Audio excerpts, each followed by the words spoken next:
세상에 둘도 없는 내 편이라 생각했던 사람이 제 인생의 가장 큰 걸림돌이었네요. 그냥 남이었다면 간단하게 인연 끊고 다시 안 보고 살면 그만이지만 그 사람이 제겐 하나밖에 없는 혈육이라 그렇게 하기도 쉽지 않은 결정입니다. 늘 힘들고 억울한 일만 생기던 제 인생에 남편을 만난 뒤로 행복한 일이 너무 많이 생겼어요. 그래서 앞으로도 영원히 좋은 일만 가득할 줄 알았는데 이런 일이 일어날 줄은 꿈에도 몰랐습니다. 제가 중학교를 다니고 있을 때 아빠가 사고로 돌아가셨고 엄마와 단둘이 살았어요. 아빠가 돌아가시는 과정에서 친가 쪽 친척들과 사이가 완전히 틀어졌고 제 친할머니 할아버지조차 저와 엄마를 다신 보고 싶어 하지 않으셨죠. 그렇게 친가 쪽 친척들과도 완전히 연이 끊기고 이 세상에 저와 우리 엄마 둘만 남은 듯한 느낌이었습니다. 누가 뭐라고 해도 그때는 엄마가 제 유일한 보호자였고 유일한 가족이었어요. 아빠 돌아가시기 전에는 집에서 살림만 하시던 엄마가 저와 먹고 살기 위해서 그때부터 안 해본 일이 없는 것 같아요. 그전까지는 그래도 깔끔한 30평대 아파트에서 살고 있었는데 아빠가 돌아가시고 가세가 확 기울어서 방 하나 주방 하나 있는 빌라에서 엄마와 한 방에서 살게 될 정도였죠. 집 문제에 대해서는 할머니, 할아버지가 연관되어 있는데 그걸 정확하게 이야기하기엔 워낙 길고 복잡한 이야기라서 생략하고 짧게 요약하면 아빠가 돌아가시고 난 후에 살던 집을 팔아서 할아버지에게 진 아빠의 빚을 갚았습니다. 그러고 나니 남은 돈이 거의 없어서 나머지 재산을 다 정리해서 겨우 전셋집을 구할 수 있었죠. 저는 학생이었으니 어쩔 수 없었지만 엄마가 정말 고생해가며 저를 키우셨는데 처음엔 단순 노동을 하는 공장도 다니고 식당 일을 하거나 당장 먹고 살 생활비를 벌기 위해 아무 일이나 다 하셨어요. 그러다가 돌아가신 아빠의 친구분이 저희 모녀의 소식을 듣고 본인이 운영하시는 회사에 엄마를 고용하셔서 그 뒤로는 안정적으로 살 수 있었어요. 많은 월급은 아니었지만 일이 힘들지 않았고 매일 5시에 퇴근해서 엄마가 일찍 끝났기 때문에 오후에 다른 아르바이트를 하나 더 하실 수 있었습니다. 그렇게 번 돈으로 제가 고등학교 들어가서 학원도 다녔고 저도 악착같이 공부해서 엄마가 원하는 좋은 대학에 들어갈 수 있었죠. 대학을 졸업하고 엄마가 일하고 있던 아빠 친구분의 회사에 제가 사무직으로 입사를 하게 되면서 제 인생이 180도 달라졌어요. 사실 저는 더 좋은 회사를 갈 수 있는 자격이 있었지만 엄마와 떨어져서 살고 싶지 않았고 세상에 우리 둘만 있다고 생각했기 때문에 같은 회사를 다니면서 함께하고 싶었습니다. 회사에서는 수출 관련 업무를 제가 담당하게 되었고 생각보다 업무 처리 능력이 좋았었는지 사장님이 저를 예쁘게 보셨어요. 돌아가신 아빠와 가장 친한 친구 중 한 명이었던 사장님은 정말 제 인생의 은인이라고 할 수 있을 정도로 엄마와 저에게 잘해주셨습니다. 저도 그만큼 사장님의 회사에 보답을 하기 위해서 정말 열심히 일했어요. 수출 업무를 맡아서 하다 보니 시차 때문에 새벽에도 연락을 받아야 하는 경우가 있었는데 집에서 잠을 자다가도 일어나서 업무를 볼 정도였죠. 당연히 능력과 열정을 인정받았고 연봉도 대기업만큼은 아니지만 아쉽지 않게 받았습니다. 엄마와 저는 같이 돈을 모아서 좁디 좁은 빌라를 탈출했고 대출을 조금 낄 수밖에 없었지만 25평 아파트로 이사를 가서 살았어요. 예전에 아빠와 셋이 살던 30평대 아파트보다는 작았지만 거의 10년 만에 구겨졌던 제 삶이 다시 조금 펴진 것처럼 느껴졌습니다. 새 집으로 이사를 하고 10년 넘게 썼던 낡은 가구와 가전제품도 모두 내다버리고 전부 새 것으로 싹 바꿨어요. 엄마와 계속 이 집에서 행복하게 살 줄 알았지만 얼마 못 가서 제 인생에도 많은 변화가 생기게 되었습니다. 회사에는 저보다 6살이 많은 과장님이 있었는데 저와는 다른 부서라서 평소에 업무적으로 마주칠 일은 없었지만 점심시간이나 회식 때나 오며 가며 자주 엮이게 되더라고요. 제게는 언감생심 어울리지 않는 분이라 생각해서 그분이 제게 관심을 주고 있다는 걸 알고 있었으면서도 애써 무시하며 지냈습니다. 과장님에게는 한 가지 특이사항이 있었는데 저희 회사 사장님의 큰 아들이었죠. 저와 엄마가 다니고 있는 회사였기 때문에 괜히 사장님 아들을 제가 만났다가 저는 물론이고 엄마까지 불이익을 당할 수도 있다는 생각에 조심스러웠습니다. 하지만 계속된 호의를 끝까지 거절하지 못하고 단둘이 식사도 하고 데이트를 몇 번 하다가 정식으로 사귀게 되었어요. 얼마 못 가 사장님 뒤에까지 들어가게 되었는데 걱정했던 것과는 다르게 흔쾌히 허락해 주셨고 오히려 잘된 일이라며 등을 떠밀어 주셨습니다. 안 그래도 옛날부터 우리 며느리 삼아야겠다 생각했었는데 니들끼리 알아서 잘 됐다. 내 아들이지만 착한 놈이니까 일단 만나보고 괜찮다 싶으면 일찍 결혼해버려. 그런 이야기를 들었을 때까지만 해도 설마 하는 마음이었습니다. 한 회사의 대표인 사장님의 집안과 비교하면 엄마와 단둘이 겨우 먹고 사는 제 집안 환경이 많이 초라하다는 생각이었거든요. 그저 사장님이 아빠와 친구라서 저를 좋게 봐주셔서 저런 마음에도 없는 소리를 하시는 거라고 생각하고 웃으며 넘어갔지만 진짜로 1년 뒤에 과장님에게 프로포즈를 받았을 때부터 현실이 되었습니다. 결혼하자는 프로포즈를 받고 사장님 댁에 인사를 드리러 갔을 때 정말 많이 긴장했지만 웃으면서 저를 맞이해 주셨어요. 아니, 내가 빨리 결혼하라고 했는데 왜 이렇게 오래 걸렸어? 처음 봤을 때부터 딱 우리 며느리로 생각했는데 진짜 이렇게 될 줄은 몰랐네. 저를 이미 며느리로 생각하고 계셨고 처음 인사드린 지 며칠 후에 상견례도 바로 하고 결혼식 날짜까지 번갯불에 콩 구워 먹는 것처럼 빠르게 진행되었어요. 처음부터 많이 기울어 있는 결혼이었지만 저는 직장 생활을 하며 모아놨던 돈을 엄마와 사는 새 집을 사기 위해 거의 다 털어넣었기 때문에 그 뒤로 돈을 별로 모으지 못했어요. 제 통장에는 딱 2천 정도 있었고 혼수를 맞추기에도 부족한 돈이었습니다. 마이너스 통장이라도 만들어서 혼수를 맞춰야 하나 혼자 고민을 하다가 당시에 지금의 남편에게 솔직히 이야기하고 어떻게 해야 좋을지 모르겠다 말을 했어요. 신혼집도 전부 다 해주시는데 혼수도 해갈 수 없는 제가 너무나 한심했습니다. 하지만 남편은 그런 제 이야기를 듣더니 자기가 TV를 가장 중요하게 생각한다며 저보고 TV만 사오라 하더군요. 난 TV만 좋으면 돼. 자기가 TV만 사와. 나머지는 전부 내가 알아서 할 테니까 걱정하지 말고. 매일 TV 보면서 자기가 사준 TV라 생각하면 정말 기분 좋을 것 같아. 이래도 되나 싶었지만 속는 셈 치고 80인치짜리 커다란 TV를 사버렸고 그걸로 제 혼수는 정말 끝이었습니다. 시부모님이 신혼집을 해주셨고 남편이 나머지 혼수를 전부 마쳤어요. 제가 TV 사고 남은 1200만 원 정도를 남편에게 통장채로 주었지만 남편은 결혼 생활에 비자금이 어느 정도는 있어야 한다면서 저보고 그냥 갖고 있으라 하더군요. 너무 고마웠고 앞으로 결혼 생활하면서 내가 남편과 시댁에 더 잘해야겠다는 생각이 들었습니다. 제가 사장님 아들과 결혼하겠다고 이야기를 했을 때부터 저희 엄마는 갑자기 시댁 재산에 관심을 많이 보이셨어요. 그 집에 가봤니? 아파트야? 단독주택이야? 몇 평 정도 되어 보이니? 처음에는 엄마도 내가 부잣집에 시집 간다고 하니 신나고 신기해서 그러신가 보다 생각하고 말았는데 어느 순간부터 관심이 선을 넘는다고 느껴졌어요. 시댁에서 사준다고 하는 집이 몇 평인지 얼마짜리인지 대출은 끼고 사는 건지 현금인지 이런 것들 하나하나에 집착하고 궁금해하기 시작하셨고 결혼 전 가끔 저희 집으로 남편을 데리고 오면 회사에 1년 매출이 얼만지 물어보시질 않나. 옆에서 듣는 제가 부끄러워질 정도로 돈에 집착하는 모습을 보였습니다. 어쩔 수 없이 제가 엄마에게 결혼 전 신신당부를 했고 시댁 재산과 우리 집안은 아무 상관이 없으니 절대 아무런 기대도 하지 말라고 못을 박았죠. 엄마, 진짜 나를 생각해서라도 제발 그러지 마. 그 집의 재산이 얼만지 얼마나 버는지 엄마가 그걸 왜 궁금해? 엄마는 알겠다고 대답은 했지만 불안한 마음이 사라지진 않았어요. 결혼하기 직전 남편의 제안으로 엄마를 회사에서 그만두게 했고 그 대신 남편이 엄마에게 매달 생활비로 200만 원씩 드리기로 했습니다. 지금까지는 괜찮았지만 결혼하고 나면 장모-사위 관계 그리고 사장님과는 사돈 관계가 되는데 한 회사에서 같이 일을 하는 것이 불편할 것 같다는 게 그 이유였어요. 대신 저는 하고 있는 수출 업무가 중요하기도 하고 남편을 도와 회사 일을 같이 배우라는 말씀에 따라 계속 회사에 남아 있었습니다. 엄마는 일을 하지 않아도 월급을 그대로 받을 수 있어서 너무나도 좋아하셨고 자기가 딸을 잘 키워서 말년에 호강한다는 말을 항상 입에 달고 사셨어요.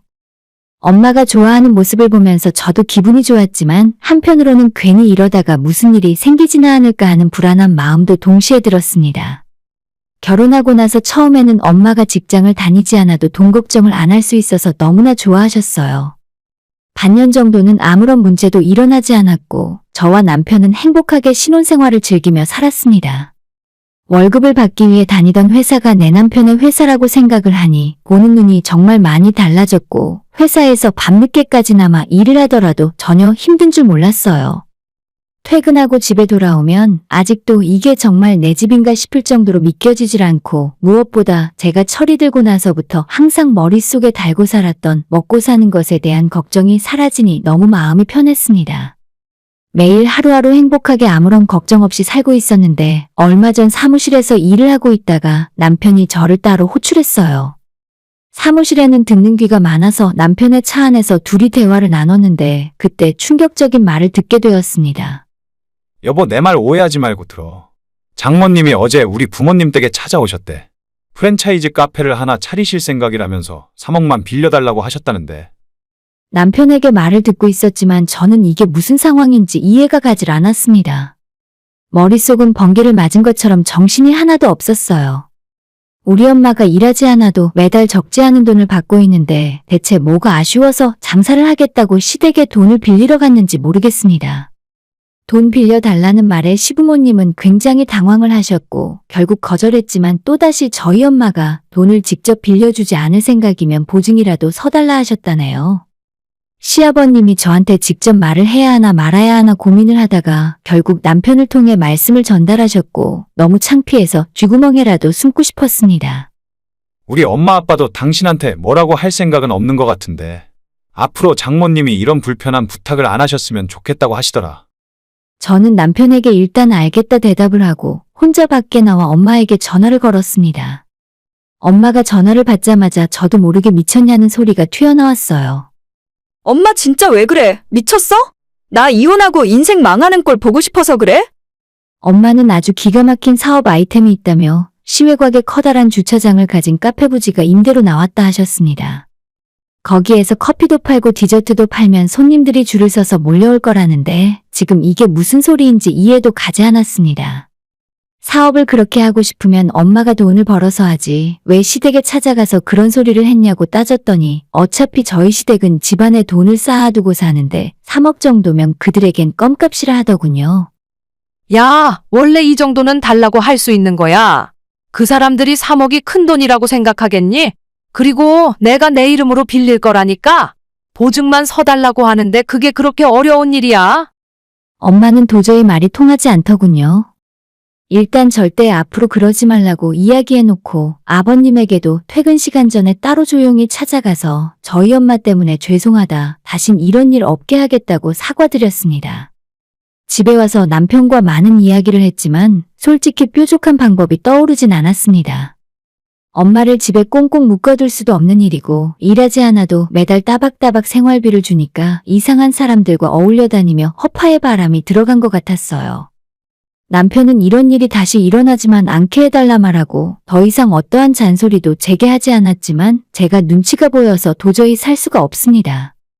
예전에는 전혀 그런 게 없었는데 엄마가 사고치고 난 이후에 회사에 출근해서 아버님을 만나면 너무 어색해서 눈도 못 마주치겠고 남편과도 뭔가 보이지 않는 벽이 생긴 것 같은 기분이었어요.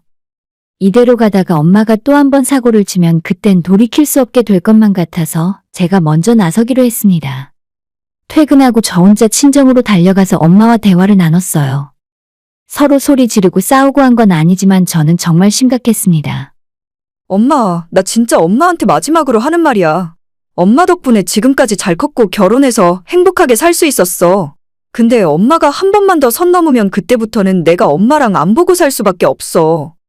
엄마한테 마지막이라 생각하고 경고를 날렸고 엄마는 제 말에 반성을 하고 수긍을 하는 것이 아니라 오히려 저한테 화를 내는 겁니다.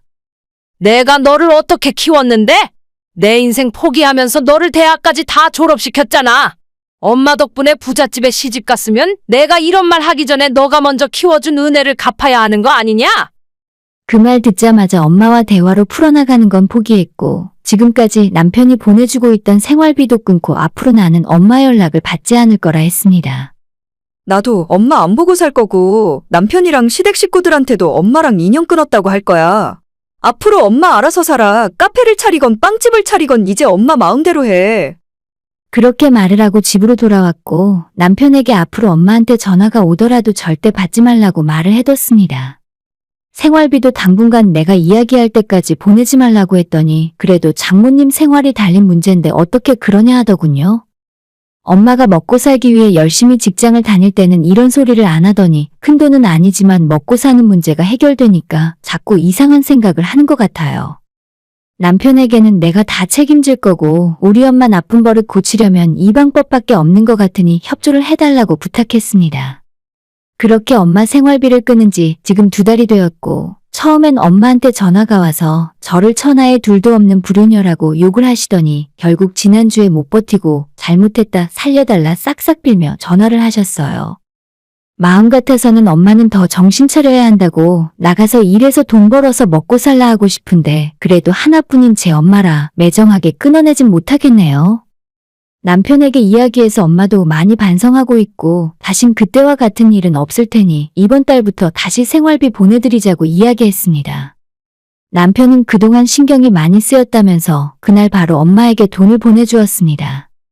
이번이 마지막 기회인 만큼 엄마가 제발 정신을 차리고 그만하셨으면 좋겠어요. 오늘의 사연은 여기까지입니다. 구독과 좋아요, 알람 설정 부탁드려요. 다들 행복하시고 좋은 하루 되세요.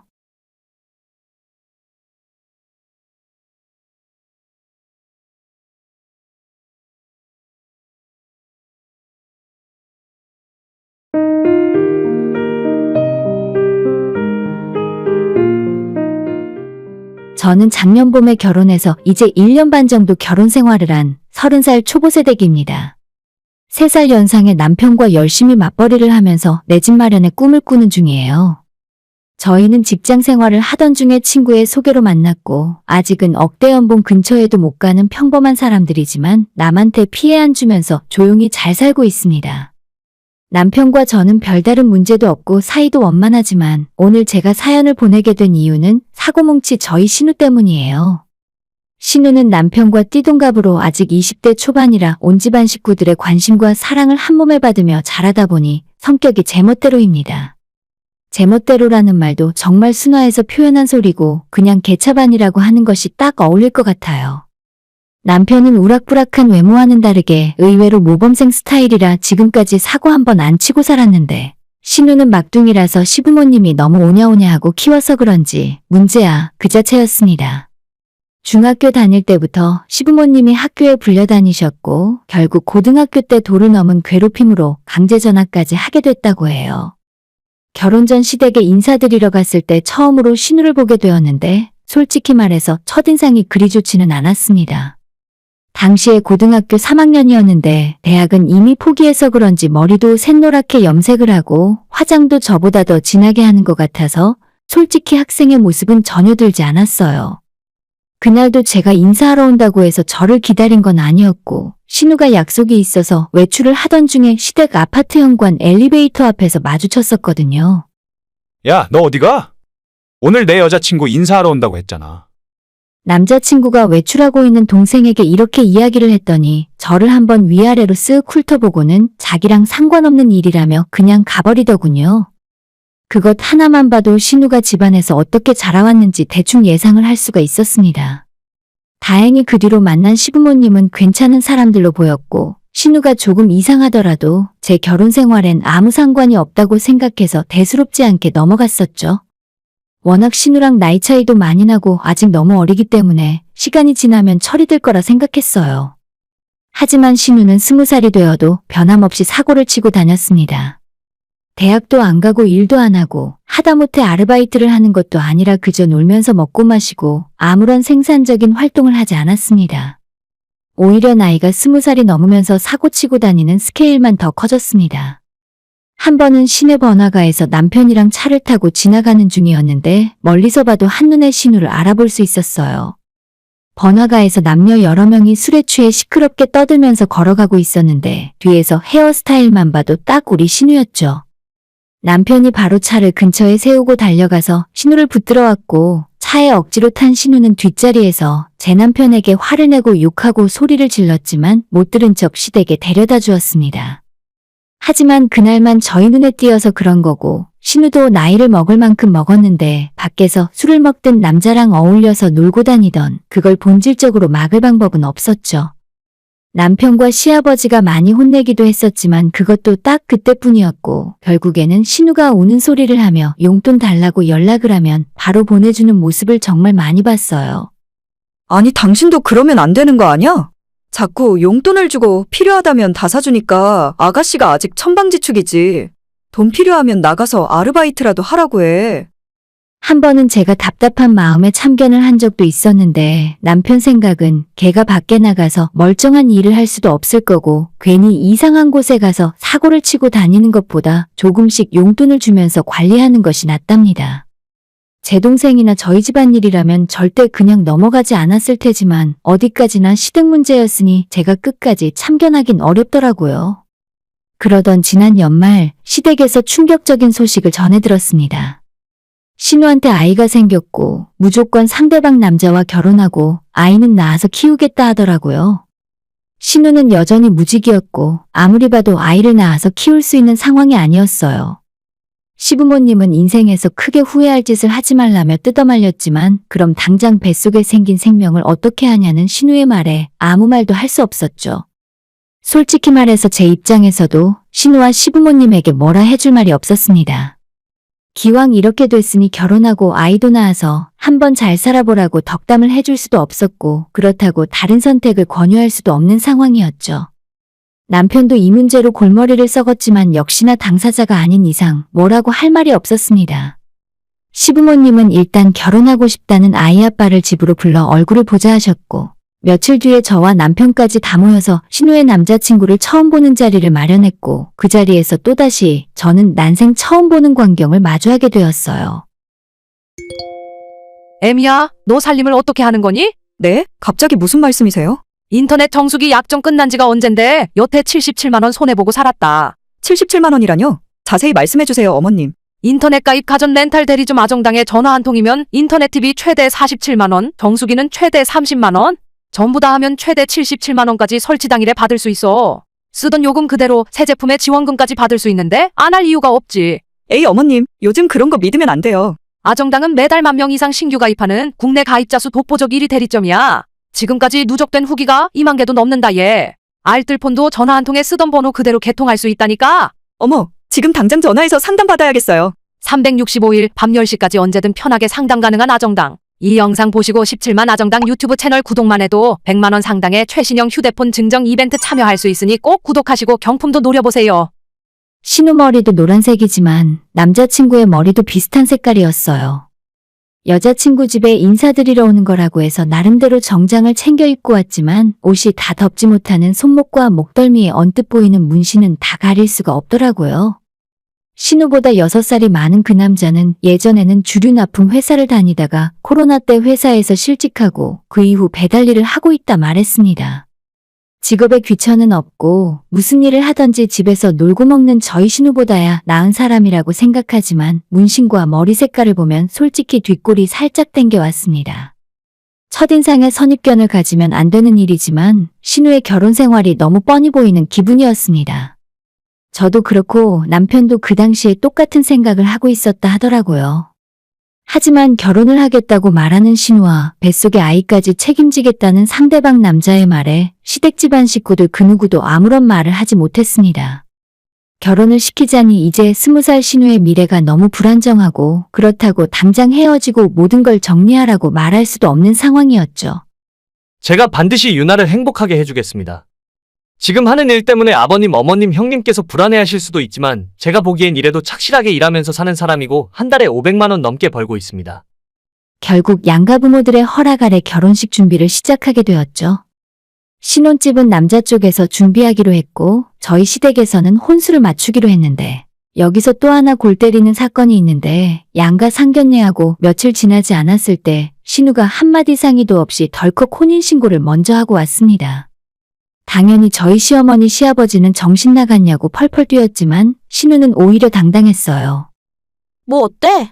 어차피 결혼할 건데 혼인신고 몇 달 먼저 하는 게 뭐가 어때서?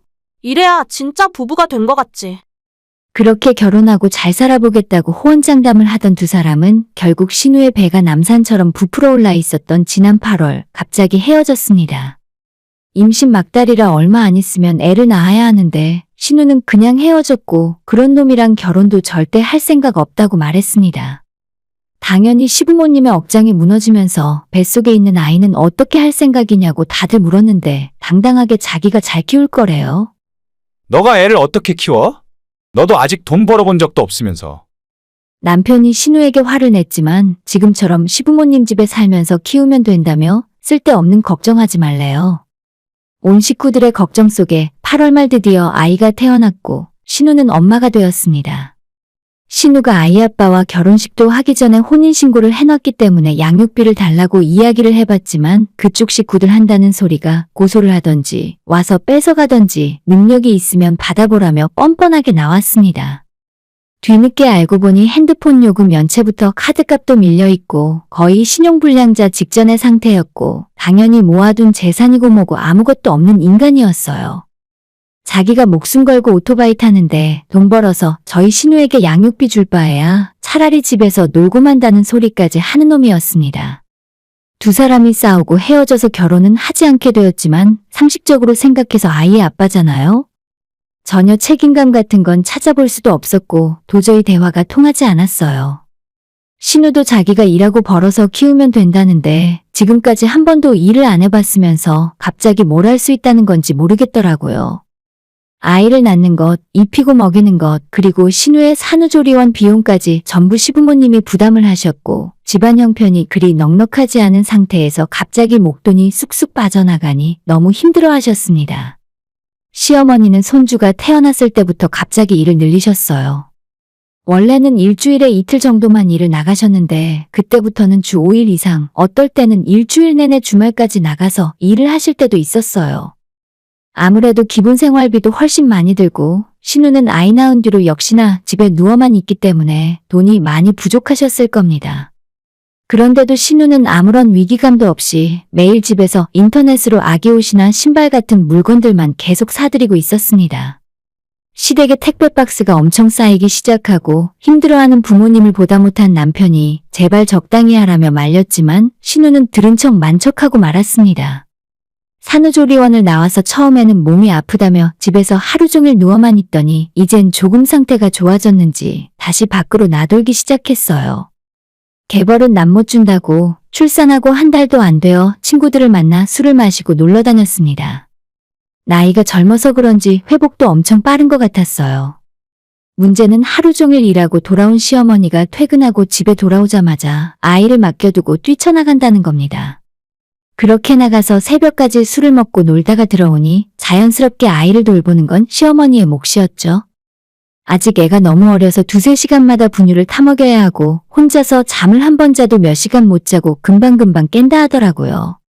저는 아직 아이가 없으니 육아에 대해 아무것도 모르지만 하루 종일 밖에서 일하고 돌아온 어머님에게 모든 것을 맡겨놓는 건 너무 가혹하다 생각합니다. 남편이 몇 번 신우에게 경고도 하고 너가 키운다고 했으니 부모로서 책임감을 갖고 행동하라고 이야기를 해봤지만 역시 쇠귀의 경읽기나 마찬가지였습니다.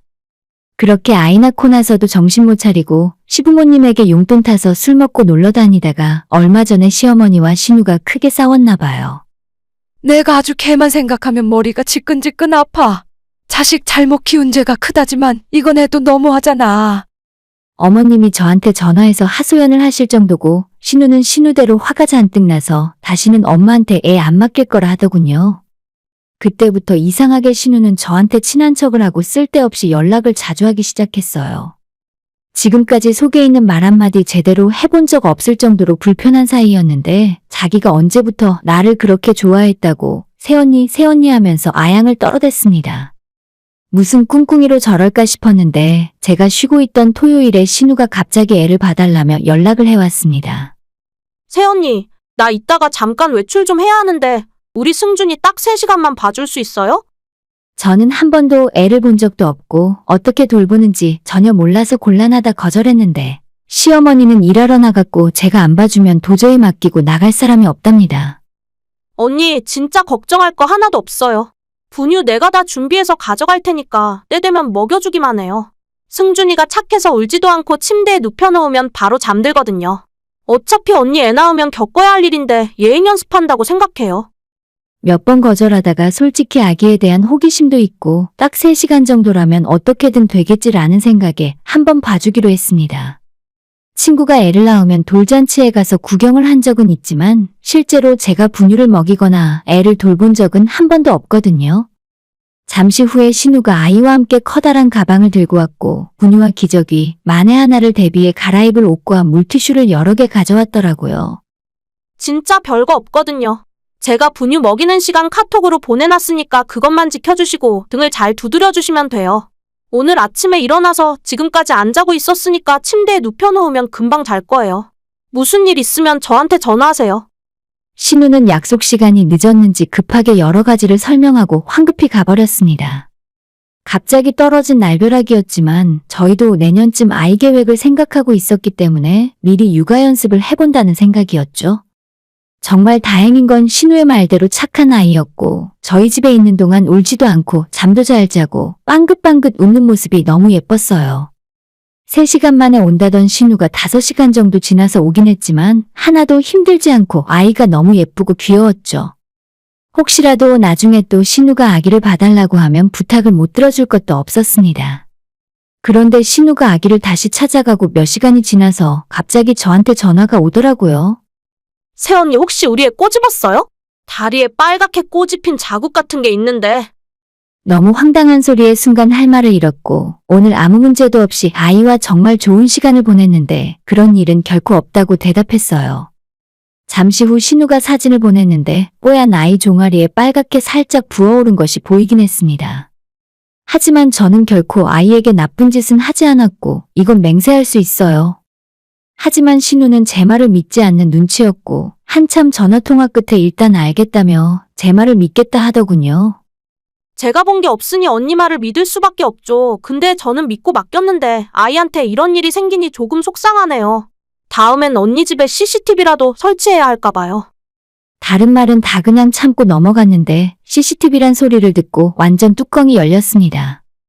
저보다 한참 나이도 적은 신우에게 이런 말을 들으니 정말 억울함을 넘어 분노가 치밀어 오르더라고요.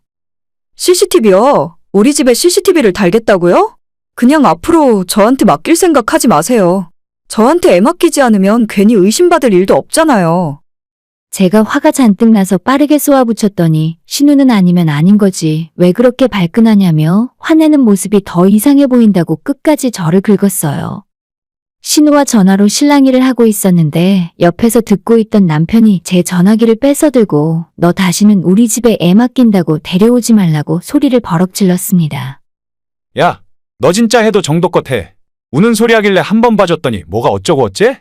한 번만 더 우리한테 애 봐달라고 하면 내가 엄마한테 이야기해서 당장 집에서 내쫓아버리라 할 거야. 평소 자기 오빠 알기를 지나가는 똥개만도 못하게 여기는 신우였는데 저렇게 화를 내니까 아무 소리 못하는 모습이었습니다.